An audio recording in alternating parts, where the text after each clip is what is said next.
labas ng bahay ko. Eh, parang kailangan ko to ah. Ano naman yung sasakyan ko? Ako sa baba. Oo nga, bababa nga ako. Bago, patahan. Hindi kasi labas ng apartment. Uy! Uy, Jessica. Uy! Teka, anong ginagawa niyo dito?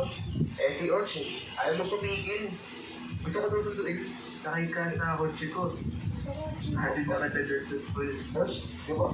Usapan natin akong magsasabi. Tapos ako tatawag ni Jessica. Ano sa'yo? Kaya ko nga kayo hinahin para ako yung magkahat sa kanya. Tama na yan. Jessica, sa akin ka na lang sumakay. O, bilis mo pa tatuloy mga ito. Teka, bakit ko kailangan na mag-alokal para mag-atid sa akin? Pwede lang ako yung pumunta mag-isa doon, di ba? Eh, malay mo. Pinag-aabang kayo dito lang.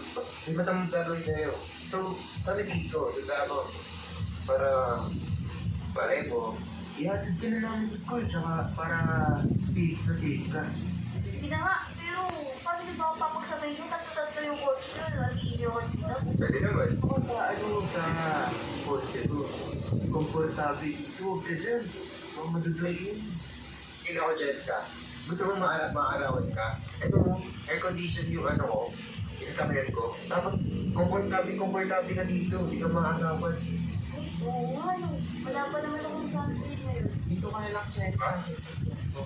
Ang ganda naman. Ay, Alam mo, Jessica, hindi pa malabas